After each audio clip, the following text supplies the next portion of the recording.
The fourth wall.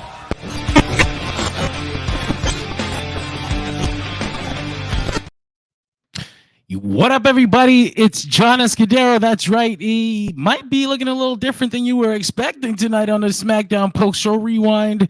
Is it? But that's the way it's going to be from now on. This is your brand new host. Your brand new hosts and a guest. But that doesn't mean you won't be seeing CJ and Brittany and Matt and Malik. They'll be on as soon as they can be, but they'll be joining me and your boy Nick from now on. So say what's up. We're taking over. Oh, the Fletcher Boys back again. Bet you weren't expecting that on a Friday night. Yeah, no, but in all seriousness, we'd really like to thank Sam Schluter, the straight shooter, for all his contributions to Dirt Sheet Radio. We have gone in separate directions for now, but that don't mean that we still can't get down on Friday nights. So join us, folks. Smackdown. Oh, shit. Nick's got merchandise. What the fuck? Oh, they didn't send you the Smackdown merch? No, they didn't send me the Smackdown. What the fuck out of here? Nah, man.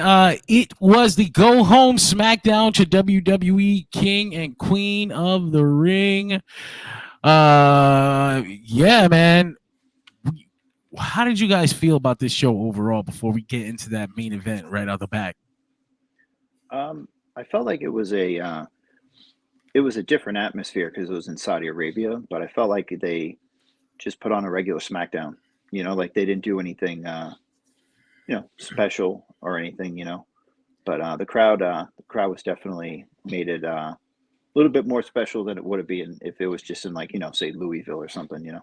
Yeah, like even beyond just the crowd too. I'd say the whole arena and presentation is what really made it feel just like a step up. I wish that this for our first episode of this trio for Friday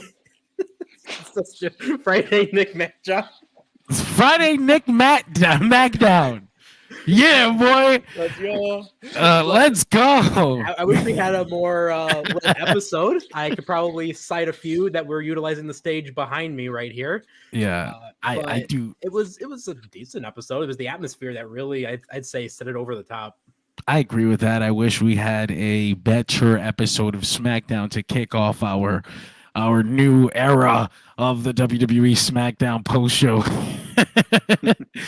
But yeah, man, it was pretty decent. That's all I can say about that. That's really all I got about SmackDown without being too negative.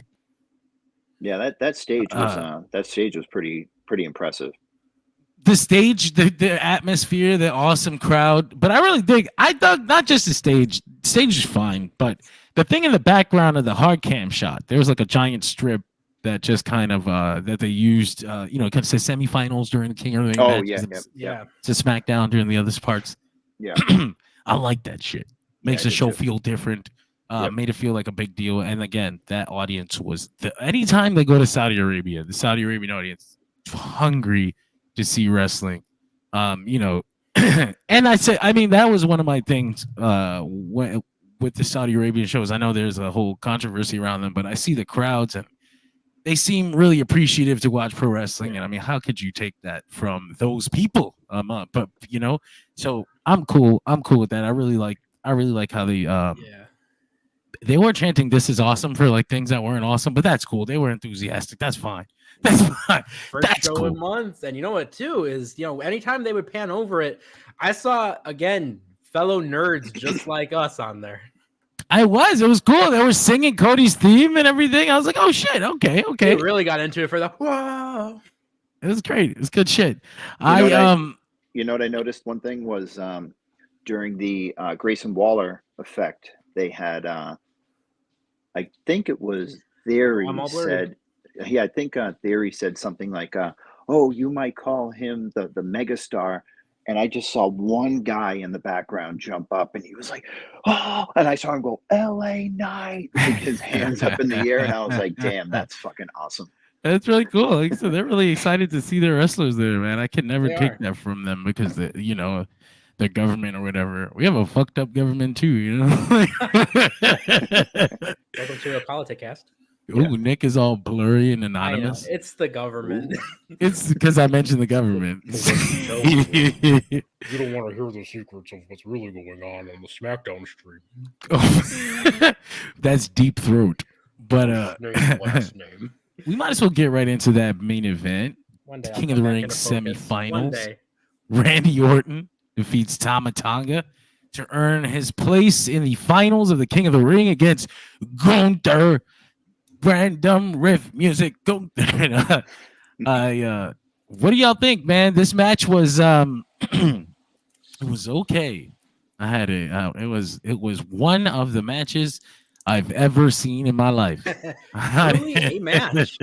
Truly a wrestling match. Yeah. Okay, so during the match, is it bad that like the one thing I was thinking the whole time is, you know what? I don't truly hate Tama Tonga's theme song. It doesn't stink. It doesn't suck. It's funny, his mannerisms, his movements, what he's crawling out to the ring and he's really trying to capitalize on the thing that went viral last week. That's fine. Yeah. Wait, so if Tama Tonga was there, who's the one that didn't make it? Tongaloa. Camacho. Hey, Camacho. Yeah. I guess he has problems from his street gang past. as a Mexican gang member. There's no Hunico to ride out on a bicycle. Yeah. But yeah, man, I didn't want to get too negative about it. What did you guys think about this match? I thought it was. I mean, I think it was a standard SmackDown main event. Cookie cutter. Yeah. The heel gets the heat for a long time, and then the babyface makes a comeback, and then when it looks like the heel's about to win the match, spin around, RKO, match over. It was just cut and paste. But you know what? I mean, we're lucky to have Randy Orton back because a year and a half ago we thought that his back injury was going to be so bad he had to retire. So anytime I can see Randy Orton, I'm happy with it. This thing I was doing because they used to do it on the other SmackDown show, but I'm like, this is a lot of effort. It's a lot of work. Nick, you have the big head now. All right. Hey, listen. Okay, I agree with everything that Mac said on there. Like, it felt very cookie cutter. It felt like a copy paste. But I see why you have to kind of do that sometimes. And you got someone representing the bloodline that's got all this hype with Tama Tonga, and then you've got Randy Orton, who it's Randy Orton. I mean, come on, he is the main event of SmackDown, And I think this was definitely the match that you needed to have in that main event spot, especially since we're getting point A to point B when it comes down to the pay-per-view, PLE, whatever you want to call it. But yeah, it felt bland. It felt generic. It wasn't what I personally would have wanted from that, I guess. But you know what? It got the job done, and we got that huge reaction for Kevin Owens. That was fun. I always respect that. And going back to something that Max said, a year ago, not only would you think that, wow, we have Randy Orton still, who's being able to wrestle with his back injuries and all. But at the same time, Randy Orton versus Tama Tonga on WWE in the main event of SmackDown. That's such a weird thing, right? I was looking at that graphic and I was like, that's kind of surreal. Just Randy Orton versus Tama Tonga in the semifinals of the King of the Ring. That's such a weird thing to say, to talk about. Even like the King of the Ring aspect, because there's so many times where they've wanted to do away with that forever. I'm glad that they're putting emphasis on it. Triple H announced that the WWE King of the Ring winner and Queen of the Ring winner will receive a WWE Championship match for their respective brands. So if Gunther wins, he would be challenging for the World Championship. And if Randy wins, he'd be challenging Cody for the WWE Championship. And of course, if Lyra wins, she'll be challenging Becky Lynch. They have their NXT history. And if Nia Jax wins, she will be challenging Bayley for the Women's Championship. Where the fuck do you fellas think about that? Where do you fit? Where do you sit here? What do you prefer to see? So when you guys were doing the podcast on Wednesday, you were talking about the whole Lila Valkyria situation. Her being brand new, there's plenty of time for her. You could have Liv win the title tomorrow and then have her go and face Nia at SummerSlam, beat Nia, and then you already have the built-in storyline with her and Liv Morgan. So Lyra doesn't necessarily have to win the Queen of the Ring to potentially down the road get a title shot. I think putting Nia against Bayley is the smart choice here, because face it, Bayley's title reign is feeling kind of a little stale right now. And to put her over Nia Jax, I think would do a lot, because Nia's had a lot of momentum since she came back. She said it in the ring tonight. She's destroyed Becky. She's destroyed Rhea. She's destroyed Liv. She's pretty much run through everybody. So this is like a wrecking ball heading towards Bayley right now. And I think it would do wonders for Bayley to go over Nia at SummerSlam. That's what I think about it too, is when you've got Bayley and Nia Jax together. I mean, there's always, the meme of, Nia Jax hurts everyone. Nia Jax is the worst. But like Bayley and Nia Jax work really well together. I think back to their feud in NXT, I still think about that. And that was definitely like the moment too, where I saw that, you've got something with both Bayley and you got something with Nia Jax there. Even that. Yeah. I think that this has actually been the best run of Nia Jax's WWE career since she's returned. Yeah, absolutely. Under Triple H, the way they've booked her, the way that she's performed. I think, like I said, that match with Rhea Ripley in Australia was like the peak of her main roster stuff that doesn't involve Bayley. And of course, Bayley is Nia Jax's best match. Like Bayley gave Nia Jax her best match, I want to say twice. Oh, yeah. Several times. So running it back at SummerSlam is the move, if you ask me. That NXT match where they had for the championship, where Nia took 99% of the match and then Bayley pulled it out at the end. That was, I think if you do something similar like that at SummerSlam, I mean, maybe not 1%, but maybe like 80-20, and Bayley pulls it out. Is that the one in the UK? I don't remember, man. I just remember Nia sitting on Bayley and Bayley kicking out at like 2.99999. Yeah, everyone was like, "Oh, that's it. It's Nia time." Yeah. But no. Yeah, I think there's a way that you could do it to make Bayley look strong and to keep Nia strong as well. I know you don't have to always keep both performers strong, but I would really like to see Nia not lose any momentum, but still lose to Bayley. There's a way you can do it. That's it. She's got to pin Bayley. It's SummerSlam. She won the title at WrestleMania. The reign is long enough. It's over. But yeah, I expect Nia Jax to win. Like that's the move. Lyra Valkyria's push has been great. They've showcased that she can be the one. But if the match isn't happening at Clash at the Castle, then at this point it shouldn't be a priority. So that's the Nia Jax move. Now, when it comes to the men's side of things, the King of the Ring, that's a little more interesting in regards to who should win the match, because you got two directions you can go in. Obviously, Gunther is Gunther. Seeing him be King Gunther is like there's certain fears to how they could go about that. I mean, I'm giving them the benefit of the doubt in that Triple H just seems to say, you know, we're bringing back prestige to this, and we're giving championship matches, and we've had straight up matches, pretty much almost the entire way, you know, except for some of the bloodline stuff. So I want to believe that they're going to try to put significance back on the King of the Ring, and giving it to Gunther and making him King Gunther and having him just basically just be who he is for a few more months until he gets a title shot would go a long way towards making the King of the Ring a legitimate thing again. Would he be Führer Gunther? Oh shit. That's exactly what I was saying. I was afraid of. I guess that is also that's also an issue, isn't it? But wait, did he always have that mustache? Oh shit. Did he always yell behind a podium? What the fuck? They gave him his last name back? Where you get these thousands of followers? They brought the red jacket back? Jesus. The red flags are back. No, so you got Gunther as an option, and that's of course cool. But you also have the possibility of Randy Orton versus Cody Rhodes at SummerSlam for the WWE Championship, and that pretty much writes itself. The history is in there. The two performers are top tier. You got 2 months to build it, so you can tell a whole great story. They already started building it tonight, John. They had Cody walking backstage, and he stuck out his hand to Randy like this, and Randy kind of had like an apathetic look on his face, and he just kind of went like. He didn't get a chance to grab his dick first, so he was like, son of a bitch, you got John, me. That was 17 years ago. Come on. The rumor mill is going crazy over here. Cody, don't look in your bag. Oh, no. No. But, poor Joy Giovanni. Oh, fuck. She's still alive, but. Rest in peace. She's still alive. She's still alive. I did say she's still alive. What the fuck?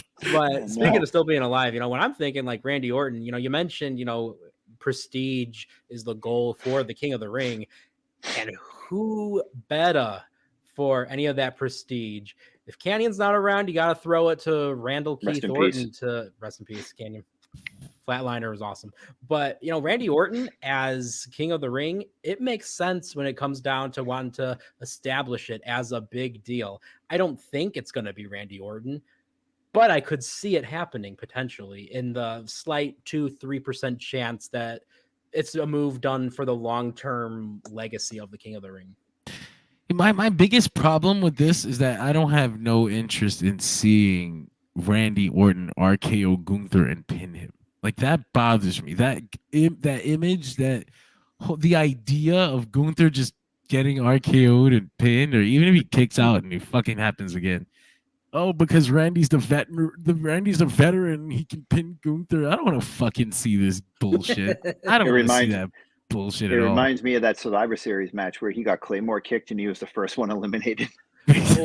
I don't like to think about that. I don't like to think about it either, but it just harkened back memories when you said that. Yeah. Do you remember too? After they did that they released that poll where it was like, "Was this one of the most shocking moments of the night? Let us know." Fuck you. Fuck you, Vince. It's a cool match though. It's another one of those. Oh shit! I haven't seen this. This is nice. Wow. It is very nice. It's the Black Panther poster. They stole it. It's so weird. Yeah, I know. I saw that. Yeah. But this is such a weird match. It's surreal to see Randy and Gunther on a graphic like that. That's fucking odd. It's like, can Randy even be in a Gunther match? Like, is he going to get the shit beat out of him tomorrow? They're not going 30. No, 15 at best. And Randy's only taking one clothesline. Is this the last? Is this the last thing that Randy pretty much has to accomplish in his career as the King of the Ring? Like he's done everything else, man. I think so. Has he? Like he's been Money in the Bank, Money in won the the Bank, Royal Rumble. Apologize. United to the Marine States Corps. Champion, Tag Champion, Intercontinental Champion, WWE Champion, World Heavyweight Champion. I'm just giving him the King of the Ring for the sake of giving it to him. Well, Give him more titles. anyone Money in the Bank. I remember when he won the Royal Rumble, and I was kind of like, about it because there were so many other people it could have went to. And it was like, here's Randy Orton, fucking 300. Wait, which one? 09 It was or the one- 2017. Oh, but they were doing the whole Bray Wyatt. Yeah, thing. that's why I was like, this is ass. And then of course it ended up being like fucking horrible. The match at WrestleMania. Oh, the maggots on the ground. That was so bad. I was there for that. So we That's didn't Yeah, even my get buddy that. Corey was too. Yeah, he said it was terrible. You don't even get the Disappointing end to benefit. a cool run everyone wanted. You don't even get the benefit of watching it on TV, so the graphics look like something's happening. We're just there, and they're projecting shit. Oh, this is fucking lame. I hate you. And they were Kids crying and practicing shit. the like CGI technology at the time too. They never got it. It's okay. But yo, But yeah. looking at Randy Orton's track record in WWE, you got 10-time WWE champion, you got 4-time World Heavyweight champion, IC title, US title, World Tag Team title, Raw Tag Team title, SmackDown Tag Team titles, Money in the Bank, 2 Royal Rumbles. He's a Triple Crown. He's a Grand Slam. He's got some Slammies if you count those. Dude's done it all. He's won it all. It's Randall Keith frickin' Orton. Yeah. I could 100% see them giving him a King of the Ring as a thank you. It's just one of those things where I don't mind Randy winning, but pinning Gunther is like, get the fuck out of my face. So we'll see. We'll see how But there's a that. lot of You people know- I saw that were up in arms about him pinning Tama Tonga. Oh, dude, who gives a fuck? Tama Tonga is buried. That's it's that usual thing. Like, oh, they buried this promising new young talent that just came in. Yeah, young. Nick, He's only 41. Young. Nick, John and I were talking on a side text the other day, Tell and people about that. Without me? I said to him, I said, I don't think like the same thing with with Lyra. I don't think, and it's not the same thing, but she can definitely get a title shot down the road because of her association with Liv Morgan and the feud that they're building up there. But I don't think Randy Orton necessarily needs the King of the Ring to get a title shot. He could literally just walk into Nick Aldis's office and go, fuck you, I'm Randall Keith Orton, I'm RKO, I want a title shot. And Nick Aldis could go, yep, okay. And it would make total sense because he's Randy Orton. He's earned that. Like, he doesn't need to win a match. Like, Gunther, he has the claim to fame of being the longest Intercontinental Champion ever, but he's not on the status of Randy Orton, like not even close to Randy Orton yet, even though I think Gunther is one of the top 10 wrestlers in the world right now. But Randy Orton could just be like, yep, fuck you, I want a title shot. Okay. I'm Randy Orton. What are you going to do? Not give me that? And Yeah. then he sticks that and wants to shake Nick Aldis's hand. Listen, Nick Aldis, why is he not putting himself in these things? He's 4 years younger than Tama Tonga. Good evening, Daniel. Daniel, what's up? Gunther is my favorite WWE wrestler, hands down. I don't think 100%. there's another wrestler on that roster that can touch him. He's literally my favorite style of wrestling, just like a cancer in the WWE, like a black ball that shouldn't exist, but powers its way through that fucking system anyway. Going to a SmackDown reference, you might be able to say he's a lethal dose of poison. of heavyweight wrestling poison, where you just put your WWE wrestlers in there with him, and he Kobashi beats the shit out of them. He brings them into 1990s All Japan out of nowhere. Like, what is happening? Kofi Kingston is not prepared to take these kinds of neck bumps. Have you seen his chest? You're gonna kill him. So again, my own bias doesn't allow me to even consider Randy Orton pinning him. Like any form, any version of Randy sitting on top of Gunther and pinning him and celebrating tomorrow would suck the fucking air out of me. I'd hate it. I would hate it. And plus, Gunther's got he's won his matches 7 or 8 different ways. Like he doesn't can have a win finishing with move. anything. Yeah. He doesn't just his finishing move is winning. His finishing move is the pinfall. 1, 2, 3. That's it. He had his finisher, the pin. He has that what is it? It's like the the scoop into like the Emerald Flosion. Oh, is he doing that? Yes. That's He did it. sick. He did it. He did it to Xavier Woods like 2 months ago, and then he's been winning with the power bomb, and he's been winning with that modified like arm trapped thing that he did to Jey Uso on Monday. Xavier do Woods, that. the previous King of the Ring. He'll do a Yes. lariat. He'll do the power bomb, like you said. He'll Yep. do the splash, or he'll do a combination of Yeah. all of them. That's when Yep. you know you fucked up and he had to hit you with every finisher. I love it. Oh, I love that motherfucker so much. I hope him and Randy go out there tomorrow. I hope Randy has a chip on his shoulder to put on a great match with Gunther tomorrow. I hope he feels like that's his challenge. I have to go out there and get my ass beat. But yeah, like you mentioned, Kevin Owens came out afterwards, and I'm pretty sure I had mentioned I was having a conversation with, I can't remember who. I think it was Daddy Ocean in the Dirt Sheet Radio host group chat, and he mentioned that there was not many heels on SmackDown, and I was like, oh shit, you're right. Cody already ran through the big ones too here. He pinned AJ. He's gonna pin Logan Paul, and you imagine that means somebody else on the roster is gonna have to turn. So you kind of have these two gentlemen here, and I imagine it's gonna be one of these guys. Both of them are some of the greatest heels in WWE history. Now, do you have to turn Randy Orton heel for a Cody match, or could you do the typical babyface, not typical, but the atypical babyface versus babyface match? I don't think you have to turn Orton heel, but I think it'd be good to turn Orton heel. It certainly wouldn't take away from the story to do it that way. I don't know what the motivation for him to be angry at Cody would be, though. Like, I mean, remember too, Randy Orton's just perpetually someone that walks the line between being heel and face. he You is don't really have to do much. a snake, a dirty snake, a rotten, untrustworthy snake. And like, why'd you do it, Randy? Because I was feeling a little snaky. I don't know what the fuck he does. Well, that's like the thing with you guys, you and I can't believe Randy Orton's taking on Chris Hansen. It's the apex predator. Have a seat, sir. Have a seat right over here. Randy, I have the transcripts right over here.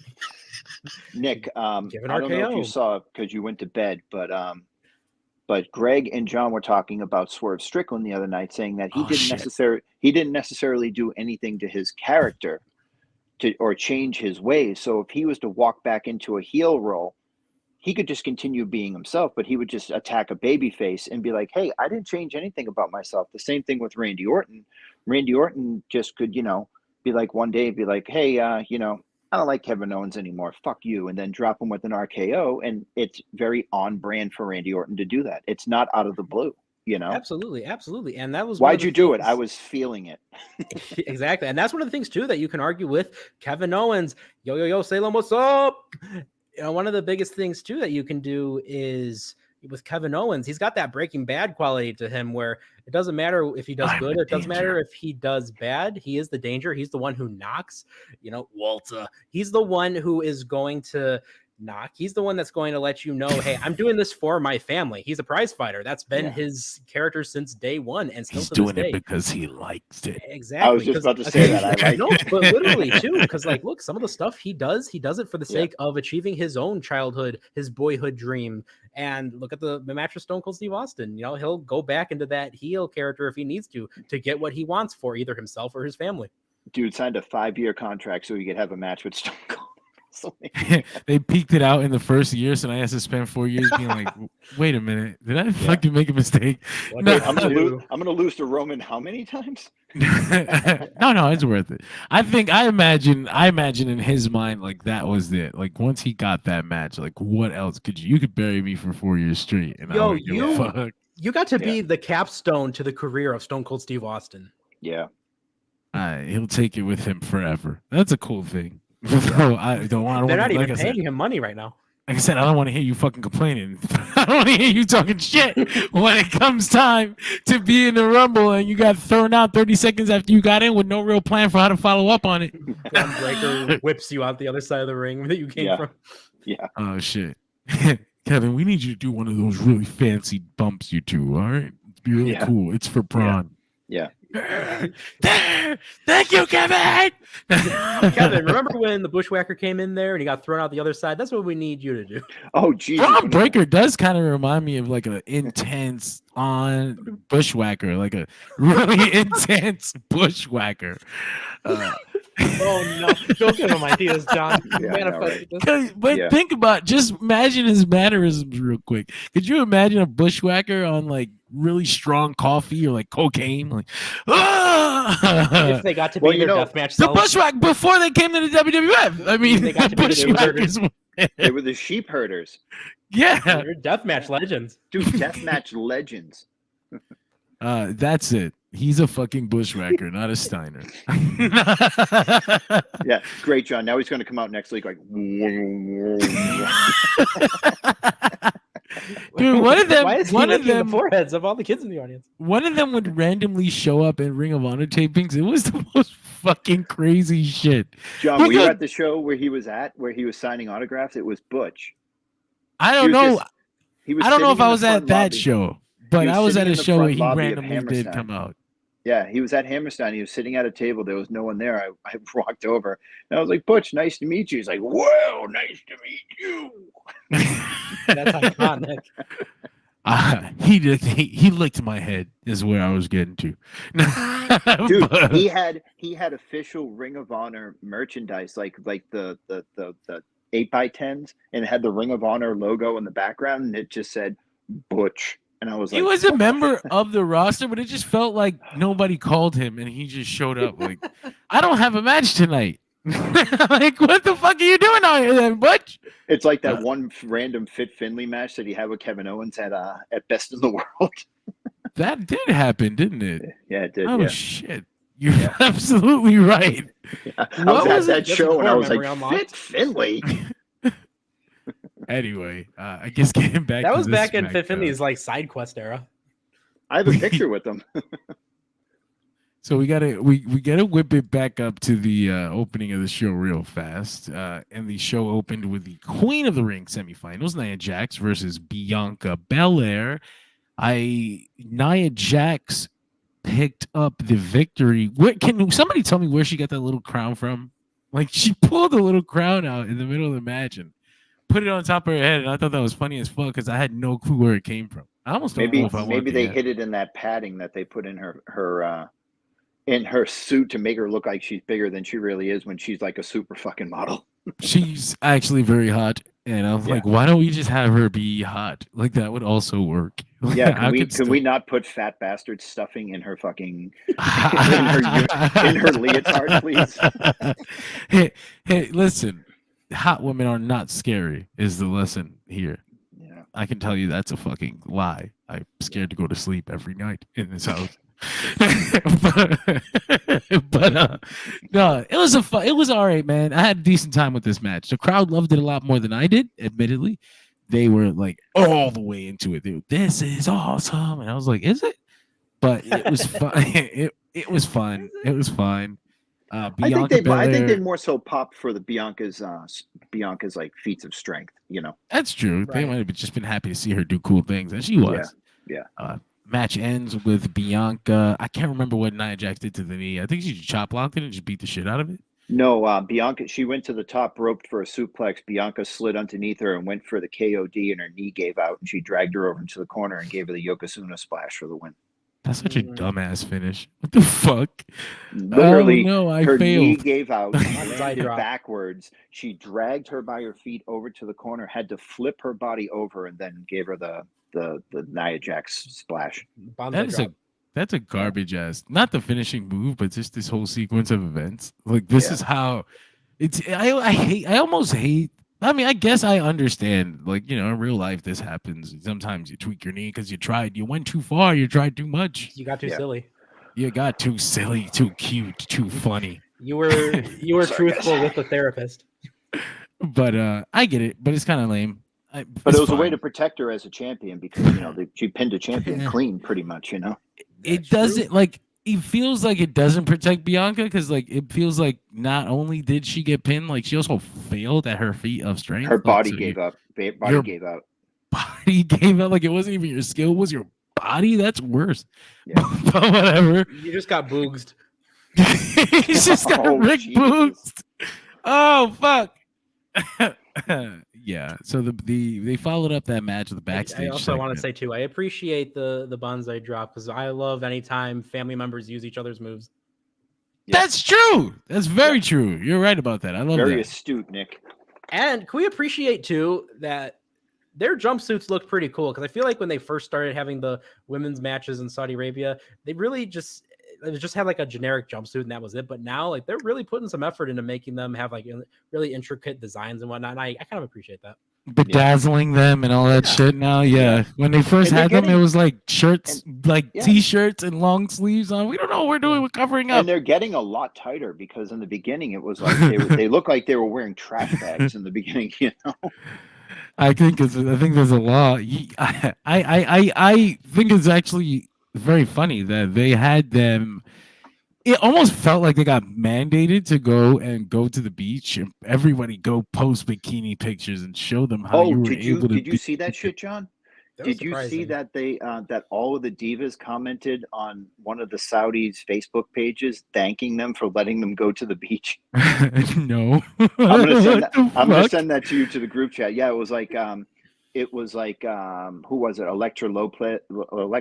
It was like, thank you, KSA, for letting us visit your beach. And then Bayley was like, thank you so much for letting us enjoy the wonderful beaches of Saudi Arabia as we prepare for hashtag King and Queen of the Ring. I was like, not Bayley standing for the Saudi Arabia. Fuck. You have Hopefully to they made some imagine. bank off that.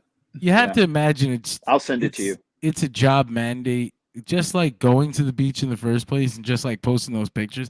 I mean, the reason they made this relationship and pay WWE so much is so that they can spread the word that they're progressive now and that this is what you can do. But it's, not to get too much into it, but it's funny. It's just funny seeing all the blatant, the transparent attempt to get that across. Like, we're at the beach. We're all at the beach. Yay! You see us at the beach? Like, bro, anybody, if you just take a small peek at what you're actually doing, you can see what's going on. So if the only people this is for is like children and absolute fucking morons, so I mean, it's whatever though. Well, no, you're right. It's more so of like, look at how progressive we are. We're on a beach of Saudi Arabia, and I got a fucking thong on, and my tits are showing. Right? You know?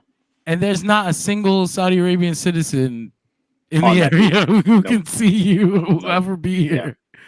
It's cordoned off like when Rick and Morty's house has like the shell over the top of it. Don't go in there. Those nasty ass Americans are in the water. Yeah. Fuck. Americans with it. No.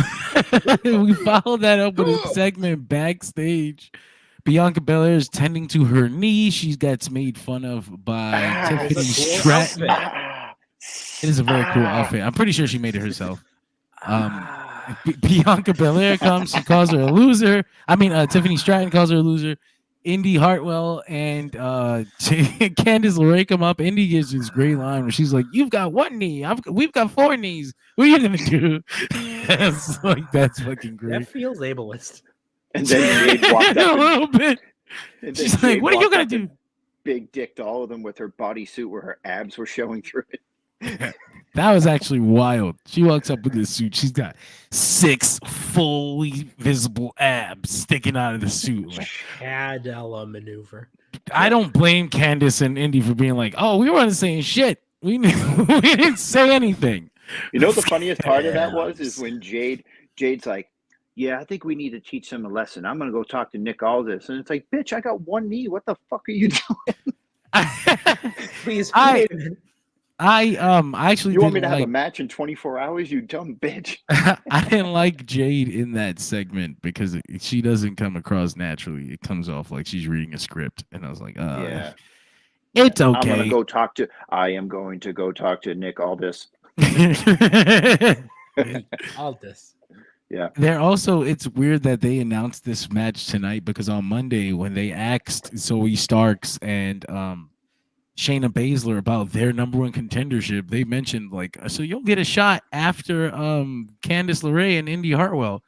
But Candice and Indy didn't fucking know until today when they messed with Bianca and Jade went and asked for the match. It was like, oh, it's a little broken piece of continuity. Yeah, a little bit.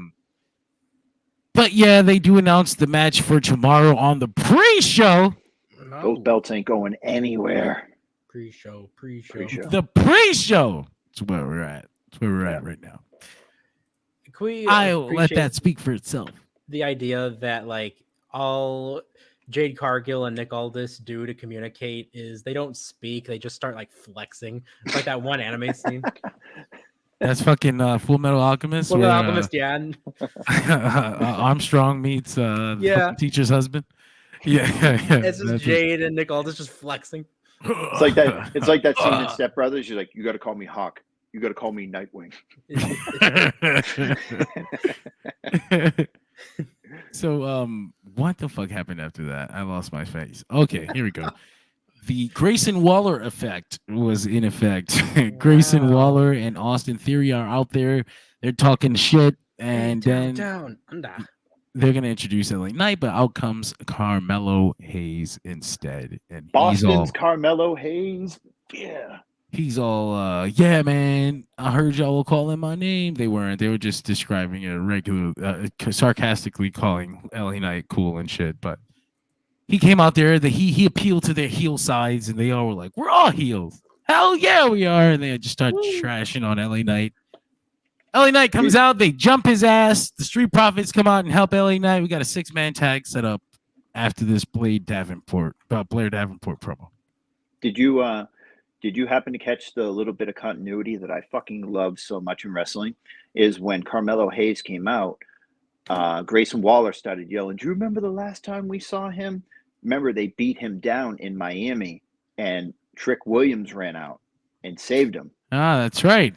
And Waller made reference. He goes, remember the last time we saw this clown? He's like, oh, no. He's like, we all have similar ideologies now. We're all on the same page. We should just make up. And he was like, oh, okay. Mac, you said that, and I was wondering why I kept thinking about like Trick this whole time. Yeah, dude, I love that continuity. It's like, no, the last time we saw this dude, he was beating us up and we double teamed him, and then his friend came out and helped us. I just that seriously, like, it just makes wrestling so much more fun for me when they acknowledge little things like that. Bro, that's how you know this is a whole new era, because all that continuity stuff was just out the window in the Vince run era. Yeah. Well, because Vince didn't remember anything because he's old. Right. So, well, and it was like that too for well over 20 plus years. Yeah. I also just think it's funny that he's like, hey, whoa, hold on. We're all heels now. And they're like, oh, shit, you're right. You're absolutely right. Yeah. We are heels. Got a point. You got a great point. It's so great to see somebody like Carmelo Hayes, who I used to go to Maine to watch at Limitless Wrestling, wrestle against guys like MJF and Dijak. Like Christian Casanova was the longest reigning Limitless champion, and it's just so great to see him in front of 40,000 people. It's just so great. A Boston boy made it. It's so cool to see that. Like, I've been watching wrestling for so long now that I kind of get to see it. Like I've seen generations of it now. Like, I'm still looking at Kevin Owens like that. Like, oh, dude, me look too. At this motherfucker. Like, right. Yeah. It also makes me feel really old. Like I can definitely, like, I absolutely know I'm a fountain of information now. Like, whereas I forget that sometimes all the things that we know, us three know, this isn't common knowledge. We spent fucking 20 years acquiring this. Right. we should put it to good use. That's why we're here talking to you before bedtime. It's like when somebody says like, oh, they'll post a video of Nakamura and Zayn in NXT, and it's like Sami Zayn's humble beginnings in wrestling. And it's like, no, you dumb motherfucker. Well, I'd never seen Sami Zayn before NXT. Me neither. Pretty sure Sami Zayn is a PC project. I've never seen that guy before in my life. Oh, the Shinsuke. He's gonna be good. That guy Shin. That Shin. I love that God, Shin. when they started calling him Shin, I wanted to rip my skin off, like that Simpsons thing where he's like, who took the acid? My skin comes off.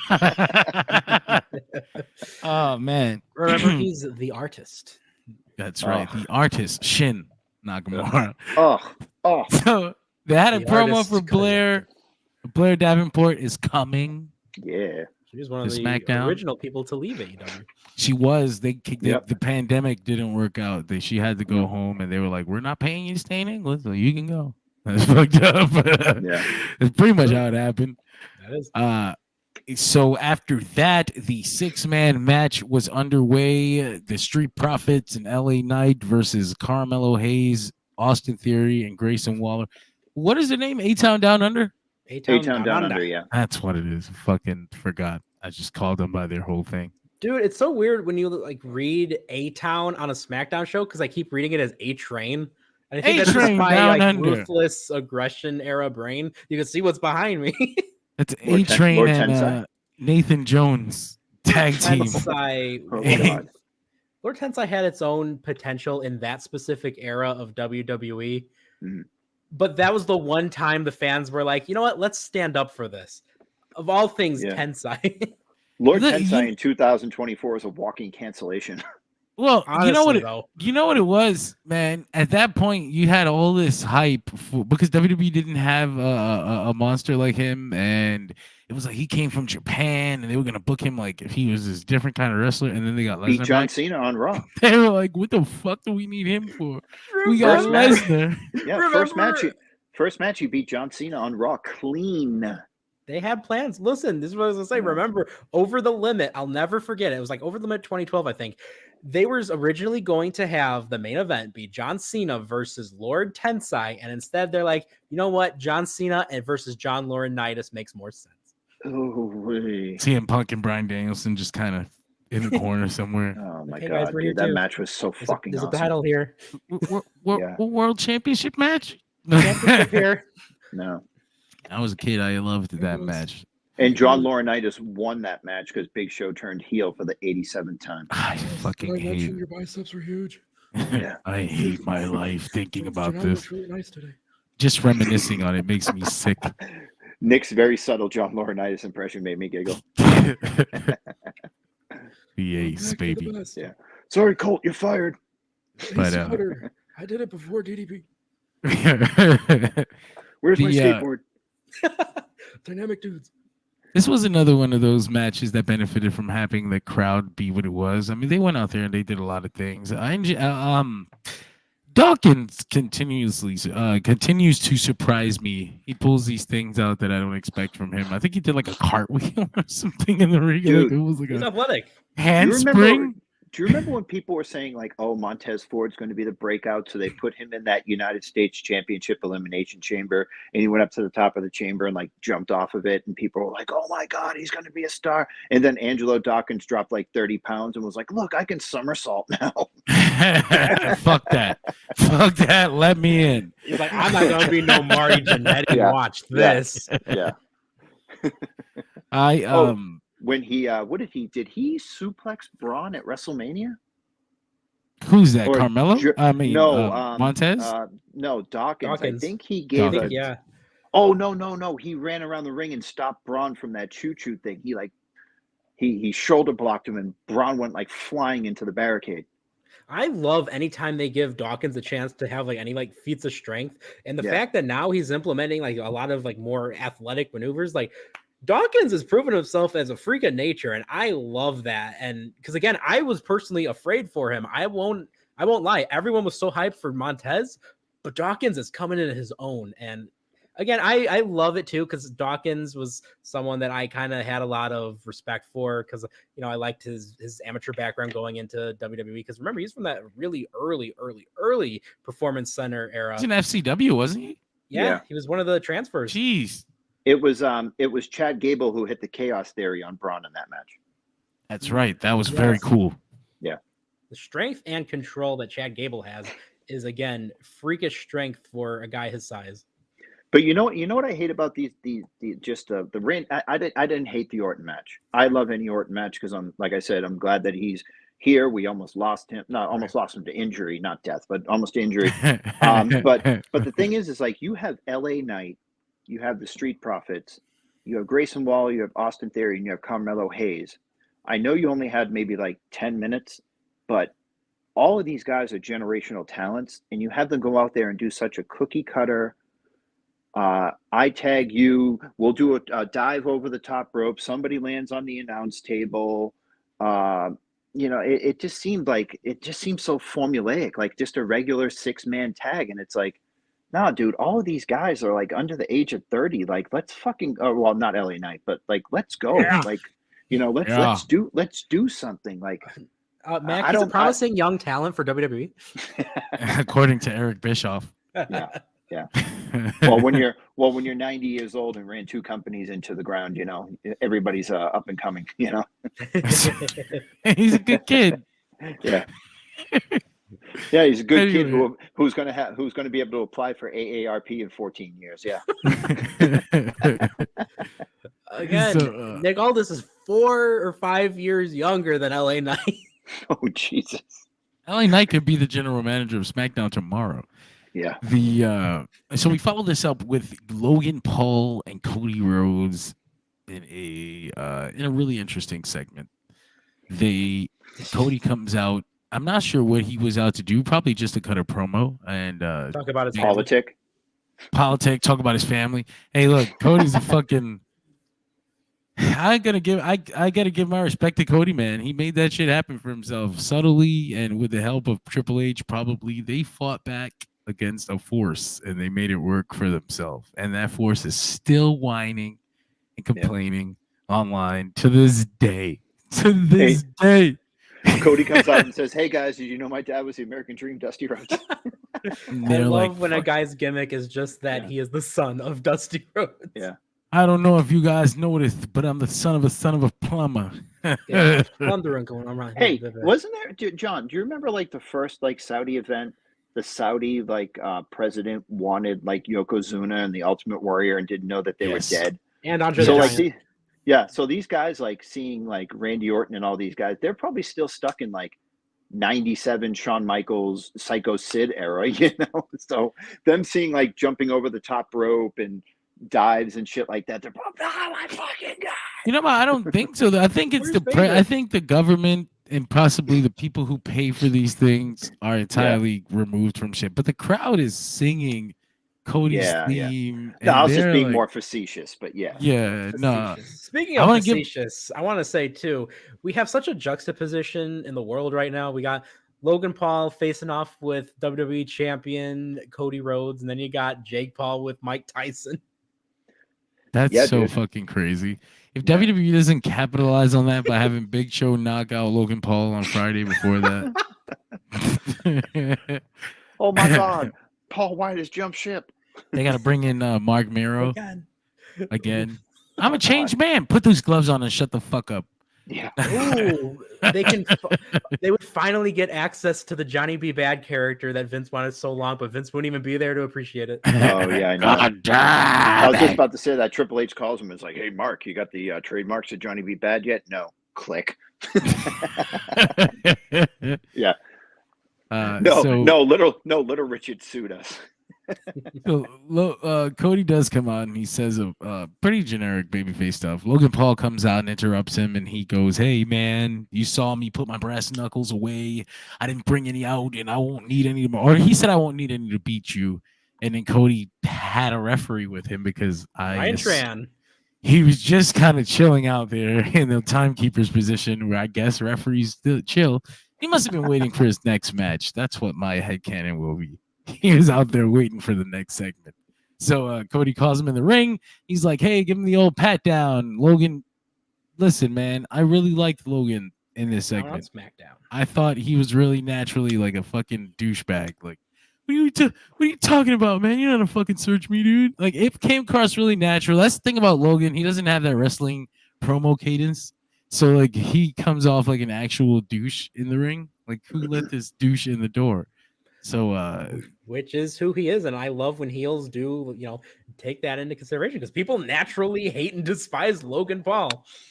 He is who he is, man. I actually, for what it's worth, I mean, beyond just his skill and him impressing me in the ring, but the things I've heard him say about like the business, I'm finding it hard to hate him. He is actually respecting this thing and he actually cares about his performance, and he actually cares about giving the people that are there their money's worth. And I'm like, God damn, I'm trying not to like you, son.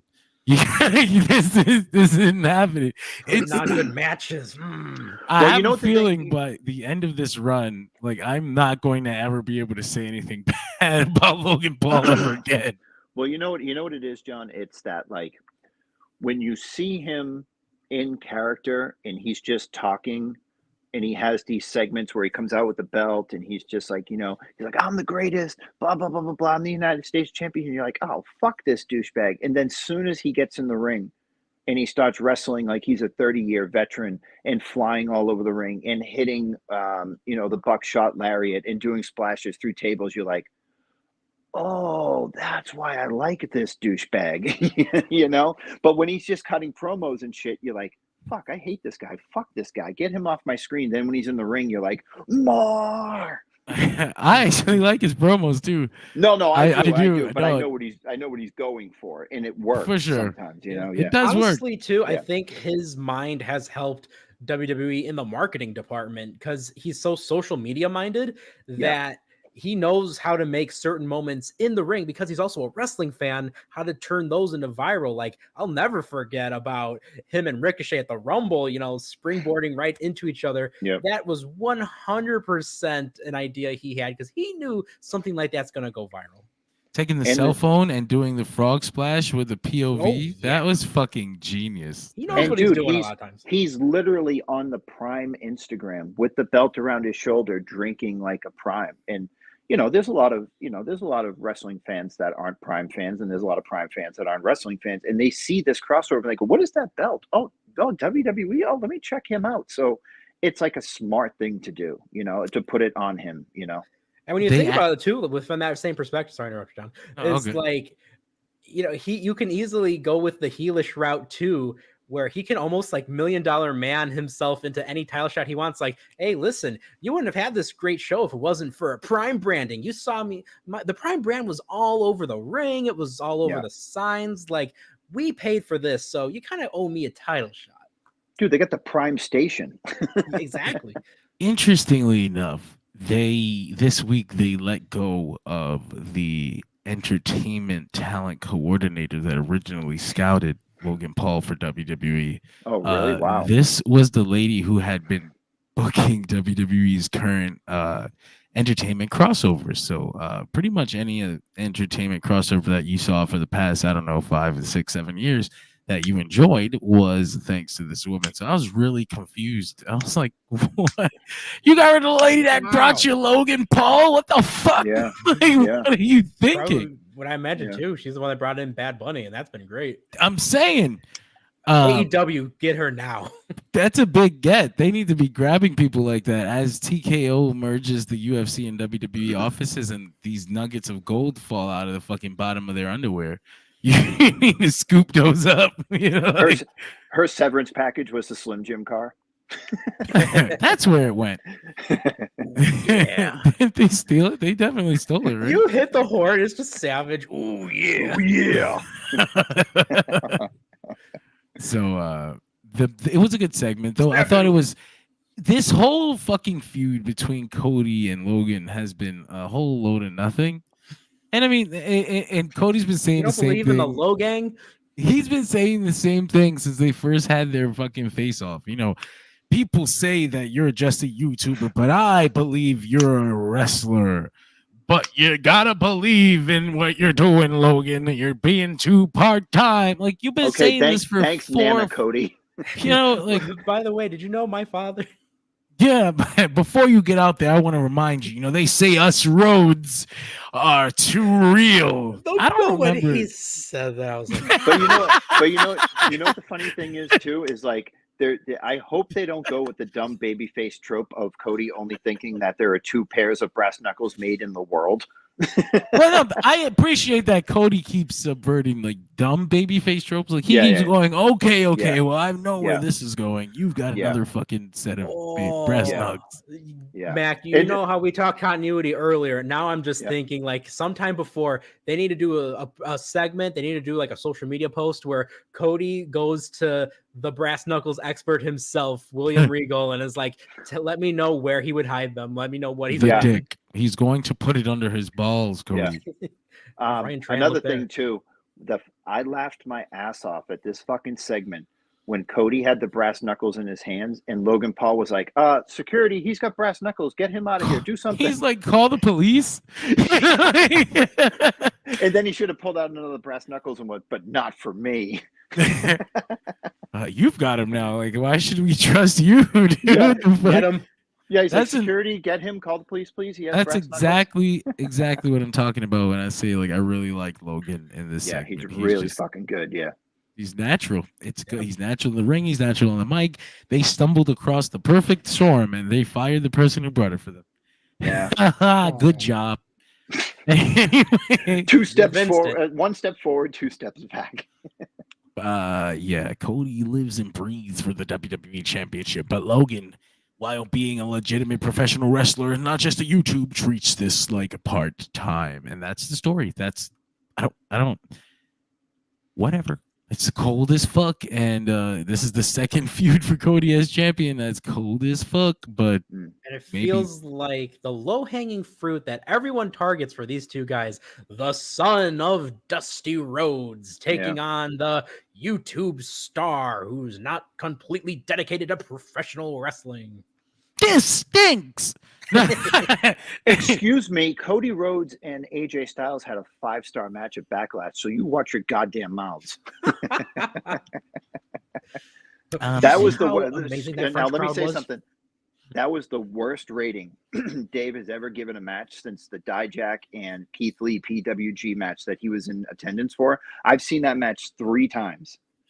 That is not a 5-star match either. Sorry, Dijak, don't ratio me, but yeah, that match. He- Dave, You've just Dave been loves- T-barred. Dave loves that Legionnaire PWG man. Oh yeah, But American Legion Post 308. yes, sir. But yeah, we'll see tomorrow. We'll get a good show. We'll get some good matches. But It's a good hopefully show. Cody gets a story that's worth watching soon because he had Do you the think- hottest do you- story of the year earlier this year, man. Do you think a Randy feud could save it? Yeah, absolutely. That's good. That's meaty, substantial. It's got a lot of heat. It's like 25 years. No, not 25, but more like almost 20 years in the making. It's You know? yeah, fuck, 15 years, 16, basically. yeah. 16 Yeah. years. Legacy, all that good shit. They broke up, Yeah. they fought. Randy praised him when he left, you know. So we I'm will just see. looking forward to the eventual Manu interference. Oh god, they gotta No, bring it in. won't be Ted DiBiase Jr. They gotta bring No. him out of jail and wherever the fuck he's at. Yeah. Make him pay the welfare kids back. You fucking thief. It's Sim Snuka.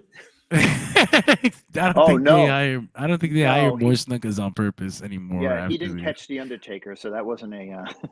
Oh shit, that's right. He's the one that didn't catch the Undertaker at WrestleMania 25. Yeah. Okay, to be fair though, like he had to go from having a camera, then quickly dropping it, and then catching a guy. Okay, but also he wasn't a real cameraman. Like he only had one job. And Did they you, still gave him an actual camera to use. So did you guys? I don't want to divert too far for SmackDown, but did you guys hear the We story are that talking Charles, about WrestleMania 25. that Charles It was the Robinson? same colored stage. Did you hear the story that was it Charles Robinson in that match? Lynch? It might have been Mike QOTR. I don't remember. It was one of the referees. He said that when the Undertaker hit the ground in his earpiece, Vince said, "Count. If he doesn't get up, legitimately count him out." Yeah, he wanted that shit over. Fuck that. Get him Yeah. out of there. Yeah, if he said he was prepared to count to 10.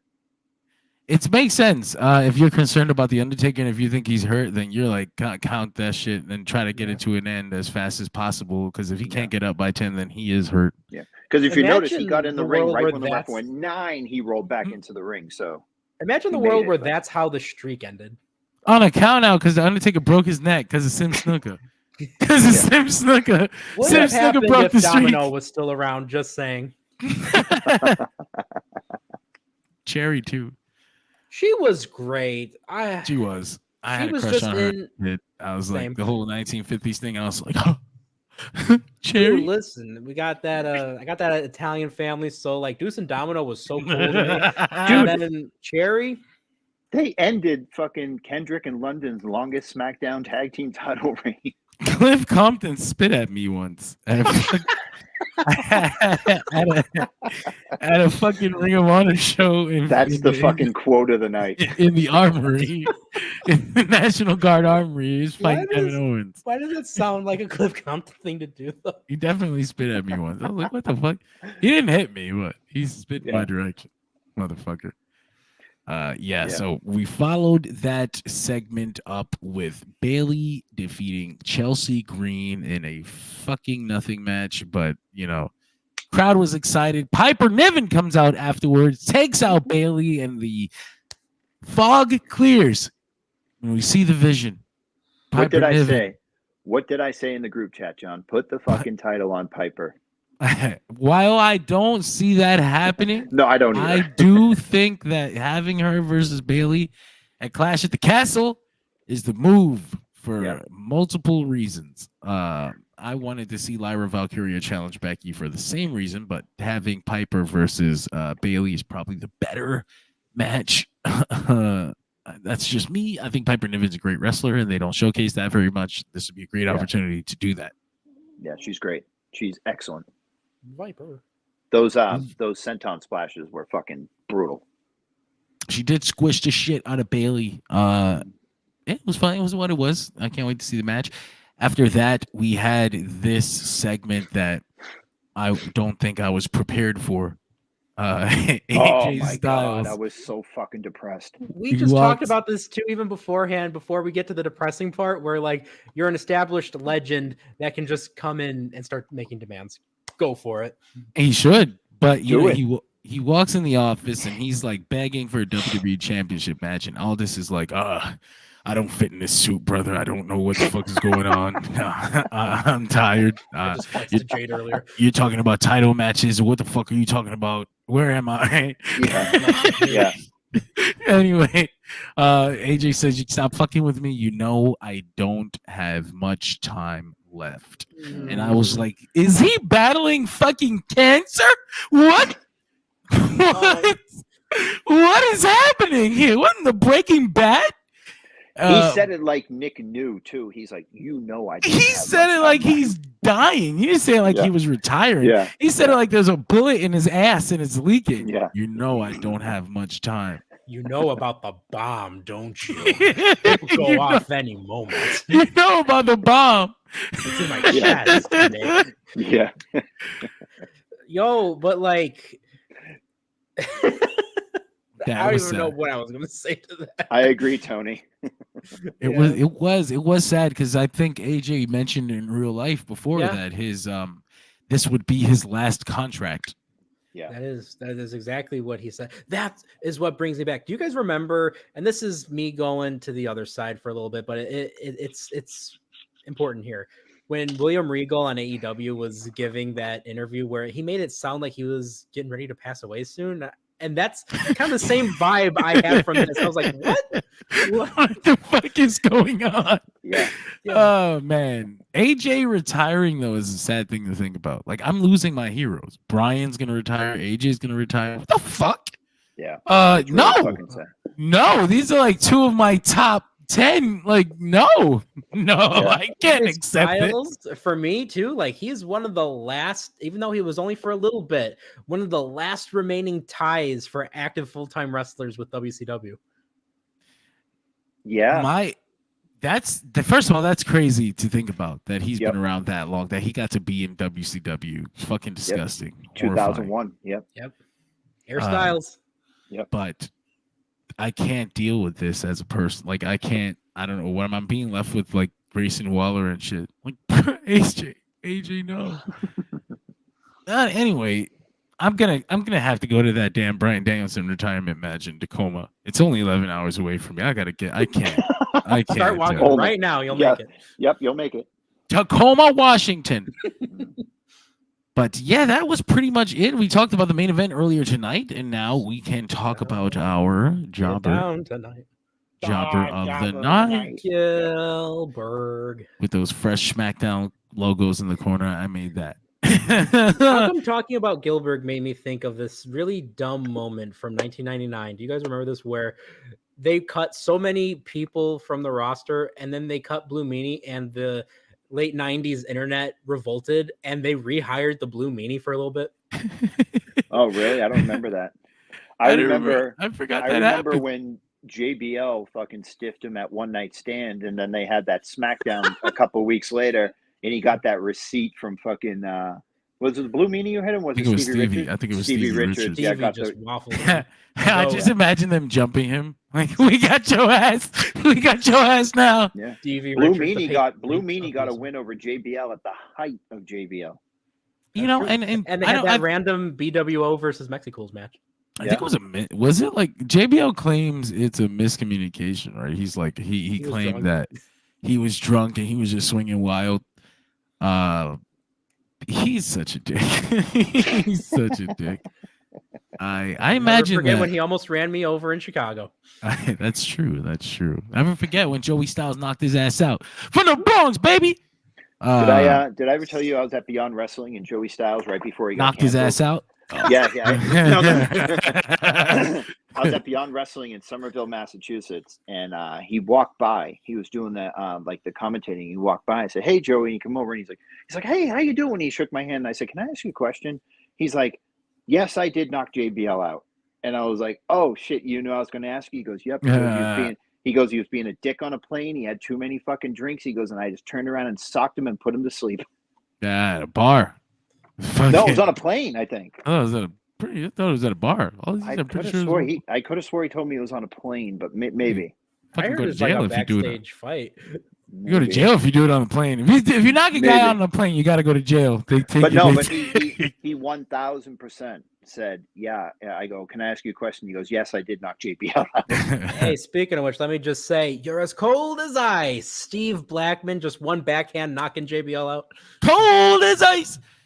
I don't like to think about JBL anymore. My job of the night is JBL. No. Megastar of the night, Joey Styles, Steve Blackman. Job of the night brought to you by monk.com, promo code DSR10. Let's fucking go. So aromatherapy, personal pen diffusers. I think I'll go first. I wouldn't mind going first. My job of the night is gonna be Bianca Belair for that for that finish. I thought that was, she's like, my knee is too heavy for me. I can't deal with that shit. No fucking true. dumb. My job of the night, Bianca Belair for that finish. You want to go, Neek? All right.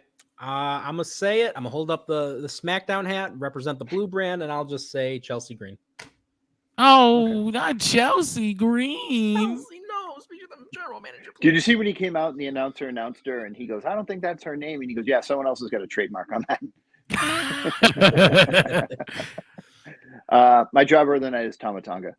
Tonga. Like they're building up the Just gonna say on bloodline, and SmackDown he show. just takes a loss with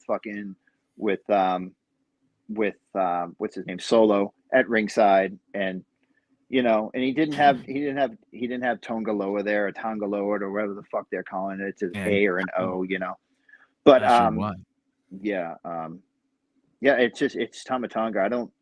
I don't necessarily think he should have won, but losing to one RKO in a very cookie cutter standard WWE Smackdown main event just feels so fucking feels fucking dirty. Homie, isn't that your finisher? What the fuck? How did you lose to that? Don't you have a counter to it? You've been using it for years. Yeah, I know, right? Nick. Yeah. I already went. Oh, He already okay. went. He said Chelsea. He said Chelsea. Chelsea Green. Oh God. Anyway, that brings us to our final segment of the night. Megastar. Mega. I need some fucking air horns. Wah, wah, wah. I don't see anyone in that picture. Megastar of the night, folks. Just the baby chilling. Who do you have, Nick? You can go first because Ooh, all I right. said your name last, and you were the first one on my mind. I know. Nick content. Nick content for this Nick content. Listen, I haven't had this opportunity, honestly, I don't know, ever really on the show to be able to say this, and we might be running out of time to say it, so I'm gonna say AJ Styles. That was the segment that made me legitimately stand up, look at my TV, and be like, "Huh? What?" So just for a whole career of amazing matches, great moments. He was a long time one of my favorites in TNA and even in WWE. Like he, in his own way, he kind of changed the game in 2016. Oh yeah, those So- matches with Roman were fucking great. Absolutely. Like when he came in and he got to be AJ Styles and he skipped NXT, that was a thing that told me, oh yeah, they see something big in him, and he's proved it. He came in and he has been absolutely amazing. He fit perfectly into the WWE style, AJ Styles style.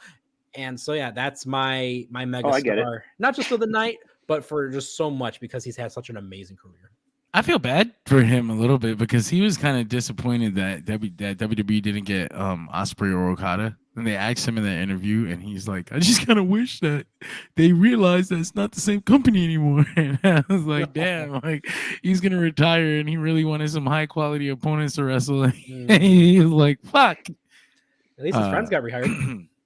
Yeah. I don't think he's gonna have that kind of match with Carl Anderson. No, but Even though he could have. Carl Anderson is a great wrestler when he feels like it's worth the money.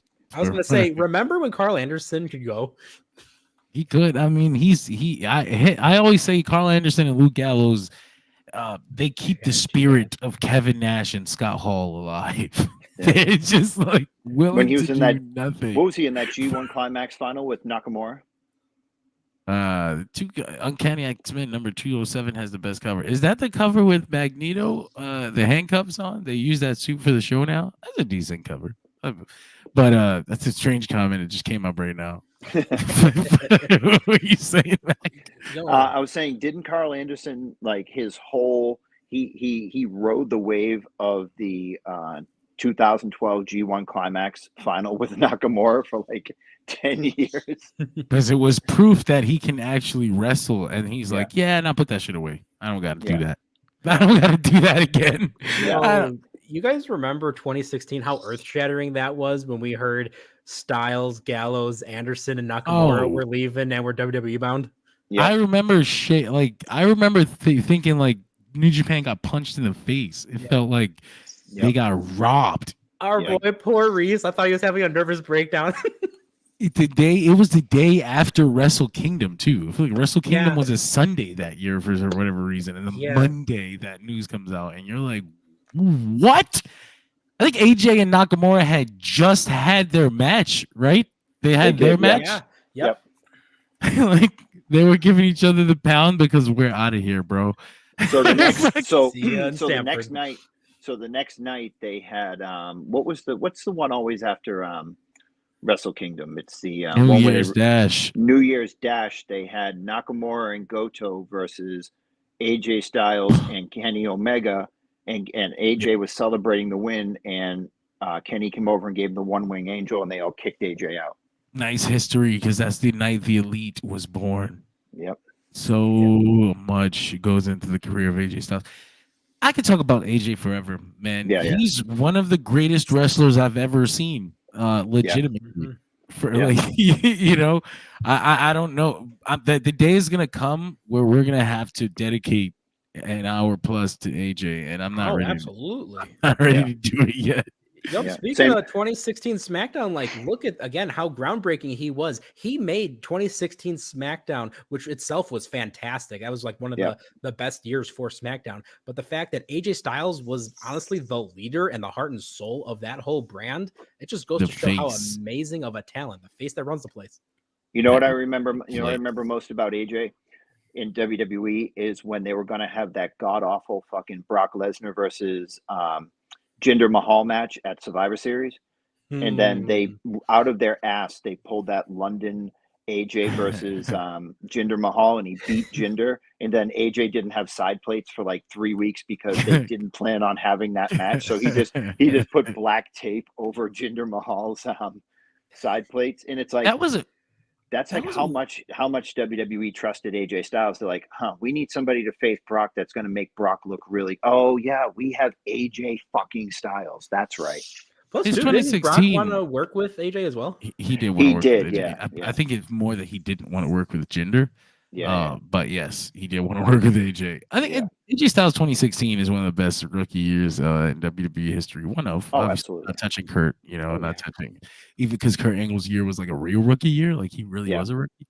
Yeah. But AJ Styles 2016, he comes in and he breaks all expectations. Jericho helps him along with that. The Roman Reigns matches cement him. The John Cena matches put him on top. And the world title run where he puts the company on, where he puts SmackDown on his back, really set him up. There was one weird day where he came on SmackDown with a WWE Championship that had a black swoosh, and I remember that. It never showed back up. Yep, I remember that. I think about that every day. Yep, I remember it. What they took from us. Remember. And while he was WWE champion, he was in a feud with James fucking Ellsworth. And the reflexes that saved Ellsworth's life. Yeah, from breaking his neck in the Styles Clash. Yeah. We'll always have the Cena Styles matches. Those are some of my favorite matches in company history, baby. I'm calling dibs on the Bryan Danielson cast when he retires to John. So I got it now in fucking history. It's in history. It's it has to be there. I'll be at the damn Tacoma show. I'll be talking about that all week. I'll be talking about Brian all week long. Every fucking show is gonna start off with in memoriam to like if he died. I will remember you, dead dogs. It's WWE Raw post show, but it starts with the Brian fucking recap video. We just wanted to pay respect. But speaking of videos, like Daniel Bryan, Imagine Dragons Monster video, I watched that consistently. It's still one of the best things they've ever made. Another thing I can talk about forever, the way Bryan Danielson's WWE career shouldn't have gone the way it went, and that's why he's actually the greatest wrestler who ever fucking lived. Because look at what he can do. He's not just talented in the ring. The motherfucker can rise above actual shit. That motherfucker took everything that everybody always complains about. Like, I can't get past these shackles. The WWE shackles me down and I could never be who I was. And Bryan Danielson's like chewing on the shackles like they taste like fucking cotton candy. Yummy. Hey, Nick, if you ever want to see a good WWE produced video, it's the one where it's Shawn Michaels versus The Undertaker, WrestleMania 26. It's I think it's Crawling Up That Hill. The remix of Running Up That Hill. That was Running Up That Hill. Yeah, that's the fucking GOAT for me. Nah. I vaguely remember that one. I have to go back and check it out. It's on YouTube, dude. It's so good. My top three are the ones I always think about: the Monster video, SummerSlam 2002, Triple H Shawn Michaels fight, and fucking John Cena, Randy Orton, Letters in the Sky, the Iron Man match for bragging rights 2009. I have to watch that. They had this video like if it was gonna be the final match between John Cena and Randy Orton forever. Too many cooks. Want to make us stew. No, it was not. Yo, do you guys remember 2003? We'll get back to On Track soon, but it was a SmackDown show, so I'll count it. No Way Out 2003, the theme song for the event. Wake me up, wake me up inside. The song did not come out yet, so this was one of the first time a lot of people were hearing that, and in particular, remember that was the song that summed up that horrible feud between Scott Steiner and Triple H. Save me! So I'm hearing this song for the first time that changes my life forever, and it's summing up what was a horrible feud. But I'm like, this is the video package that is single-handedly saving this. Evanescence featuring 12 Stones. Jesus. That's such a weird pay-per-view in history. Period. Like the matches on there are like big ass WrestleMania sized matches, and nobody talks about this show. You got like Hogan. Rock and Hogan with Sylvester LaFord. Not Sylvester LaFord. Who was it? Rene Dupree as the special guest ref? Yeah. I think it was Rene. They had fucking Stone Cold finally. Savon Garnier. He was Vince's special ref or some shit like that. Yeah. Stone Cold versus Eric Bischoff. Jericho and Jeff. Stone Cold versus Bischoff. Stone Cold finally taking out the frustration of being fired by Eric Bischoff in WCW. And remember, that was his first WWE appearance back after walking out of the Brock Lesnar match. The return. Came back all fat, but he was still such a weird. The Rock versus Goldberg. Great. No, that's the next. No, it was Rock versus Hogan. That's Backlash. Rock versus fucking Hogan. Which is such an interesting backlash. I'm just thinking, like, Rock Goldberg, like, this could be interesting. And it was not. Yeah. It was not. I remember being really disappointed. I borrowed that videotape from the library to watch that match. Dude, when I was a kid, I was so hyped for that, and then I watched it. I'm like, this doesn't feel right. Something's wrong. What went wrong? Oh shit. I'm like 10. I'm just like, this doesn't seem right. Before we go, my megastar of the night is gonna be Logan Paul. The guy's out there doing his thing, and I enjoy watching it. So, final words. Should I give my megastar? Yeah. Oh shit! I thought you did. No, we got into 2003 No Way Outcast. So. That's right. So I actually have two megastars. Well, 1A and 1B. Okay, and I'm going to go completely out of the box for 1B. And we talked about this before the show, before we went on air. So number one is obviously Logan Paul. I love that. He's got brass knuckles. Call the police. Like, you know, like that was so fucking good. Number two, there was a backstage segment where Tama Tonga, Solo Sikoa, and Paul Heyman are walking into the building. Paul Heyman walks up behind Solo Sikoa and says, "Look, you understand that Tonga Loa isn't here tonight. We wanted to bring Tonga Loa into the bloodline for the longest time now, but he had visa issues. He couldn't get into the country, and we just barely got Tama Tonga into Saudi Arabia. These are things that Roman Reigns was working on before he took his break, and that's why we put them on hold. And now you've come in and you brought them in with all of these problems, and this is the reason why we don't have Tonga Loa here tonight, and we're shorthanded." And then he said something like, so I need to cut. No, and he goes, "No, I'm the leader of the bloodline. This is what happens." And then he goes out and Tama Tonga loses because he doesn't have his brother to interfere there in the match. And it just brought like continuity. And it's like Solo is fucking up so bad, but he thinks that he's taking the lead here. And Paul Heyman is the only one that has like logic in this situation. And Solo's just not listening to logic. He's like, we wanted to bring the Guerrillas of Destiny in, but we needed to like sew up some things. And you jumped the line and brought them in, and this is why it's all fucked up. And I just thought that Heyman's continuity and logic and tying it back to Roman and having the outcome of the match be a loss and Heyman being ultimately right was a real fucking it just does it for me. Continuity just does it for me, man. I dig it. The problem I have with this is that it it constantly establishes Solo Sikoa as a bad leader who can't get anything done. The fucking guys he brought in can't win, and none of them can do anything. So why should I believe that they're a threat to Roman at all? When Roman comes back, I should believe that he's going to power and plow right through all of them and show them why they were wrong and why they never should have done this. And that doesn't get anybody over but Roman, and Roman doesn't need to be more over at all. And they need to like, man, don't. Just please, for the love of Christ, do not tone down Jacob Fatu when he comes in to make him subservient to fucking to Solo, because he's gonna have to get toned down anyway, because as parts of him can't exist on WWE TV, because they're not prepared for shit like that. But my thing is, again, the bloodline look like they all Three Stooges, and it's not. It is not getting Solo over. Like, it's not making Solo look any better than he did when he was under Roman and losing 35 matches in a row. You know what I'm saying? Like, the fault.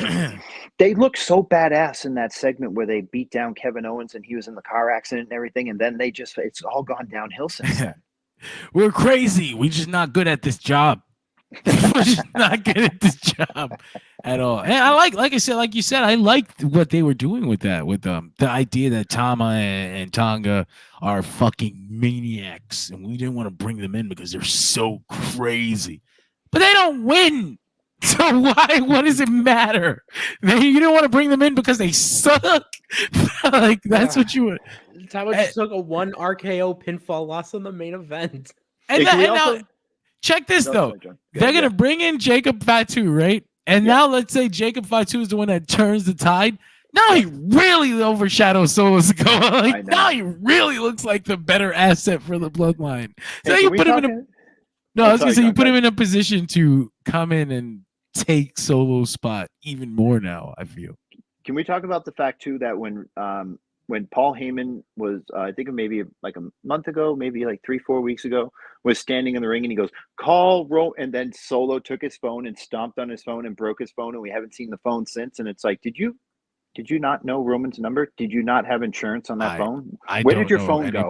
I don't know anybody's phone number, brother. I've never I haven't known a phone number in Yeah. 20 years. Yeah, and can we, Uh, and I guess we'll just look past the fact that it was just a phone case because when he stomped on it, it bent in half. It's just a casing. I do love I always love that Paul Heyman still carries around cell phones because Yeah. come on, Paul. Oh Heyman. yeah, he had the That's huge his thing. brick Michael Douglas brick. from Wall Street phone. But I used yeah, to love that phone. Yeah. He that gets Rick Rude on the line. that's us. That's Oh. WWE Smackdown post show. Baby. It's a little different, but actually more familiar. However Yeah. that works. Yep. Powered by comicbookclick.com/Dirt yay. Sheet Radio. They brought that to you like the letter P and fucking PBS. Brought to you by you, our viewer. But no, man, comicbookclick.com, where you get all the latest results for the major shows, all the latest major news for pop CBC. culture, pro wrestling. It's good times. Things are changing. The winds of change are blowing. We just keep getting bigger and better. So follow us everywhere. We got a show every single day of the week, by the way. Dirt Sheet Radio post show. If you enjoyed this, we also have the Monday Night Raw post show, the Tuesday Night NXT post show, the Wednesday Night Dynamite post show. Yes. Impact, I need to get the graphic for, and then finally, of course, today, the SmackDown post Poor show. TNA. For TNA. I have the graphic too. I just didn't fucking send it to I didn't send it to myself. I sent it to Matt. They have it over there. But Listen, okay, Matt Hardy's in the main event of a fucking TNA pay-per-view. Okay, so well, that's all we need to say. sorry. No, it's not V1. It's We broken. also have coming up tomorrow, this weekend, tomorrow afternoon, after the WWE King and Queen of the Ring pay-per-view, you will see myself, DJ Danny Ocean, covering WWE King and Queen of the Ring pay-per-view. Sunday morning, you'll get 3NT Wrestling on Dirt Sheet Radio Live. Yes. And then Sunday night, immediately following Double or Nothing, you'll get the AEW post-show rewind, which might be me by myself again. We will What? see. What time is that, John? Late, because AEW fucking pay-per-views run until the break of dawn. John, Is that Sunday? excuse Is me? that Sunday? Yeah. You think you're I'm going to not- be doing an AEW pay-per-view show alone? No, I'm going to be there too. Oh shit! Look And at I- that and- live. and if I- Decisions and are if I'm done- made. And if I'm done with work, I could always sneak on at work, baby. Join us. We'll send you the link. You can pop in and out. It'll be a fun time. I yeah. suspect it will be a fun show. It's More Nick content. More Nick More Matt content. content, potentially. Yeah. Mac Nick We need a content. cameo at least. God, I need to carve your names into a tree. This Friday is Nick excellent. Smackdown. Yes, let's go. Man, listen, thank you for joining us, Nick. I think that question's for you, Yes. sir. What Yes. about the Cubs? No, But- I'm just saying, like, I appreciate all the Japanese players that they've been bringing in. They've been killing it for us Cubbies. You Some weeb. more. Yeah, man. I hope you enjoyed the first new edition or the new era of Dirt Sheet Radio Smackdown Post Show Rewind. And we will see you again tomorrow night. Peace. See you again. It's been Yeah. a long day. Goodbye. Bye. Thank you.